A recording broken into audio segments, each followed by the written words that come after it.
Welcome. In this channel, we explain automotive terms. An emergency trunk release is a safety device installed inside the trunk of a car, designed to allow a person who has become trapped inside to open the trunk and escape. The primary motivation was to prevent deaths, particularly of children. Tragic incidents occurred where children would climb into trunks during play and become trapped, leading to heatstroke or suffocation. Adults have also been trapped in trunks during carjackings or accidents.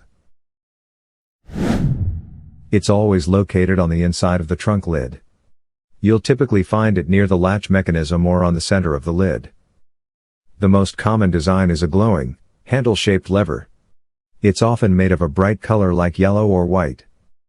The handle is coated in phosphorescent material. After being exposed to light, it will glow for several hours in the dark, making it easily findable even in a completely dark trunk. To use it, you simply pull the handle. This mechanically activates the trunk latch, popping the trunk open.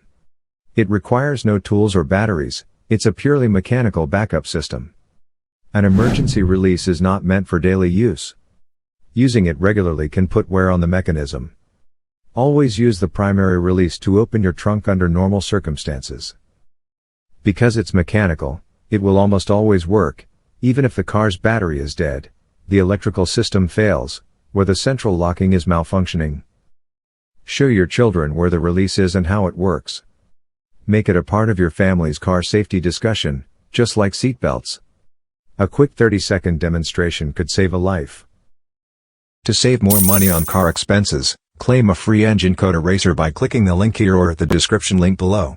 You're also welcome to leave comments below. Our mechanic professionals will answer them shortly. Don't forget to like and subscribe to our channel. Thanks again for watching this video.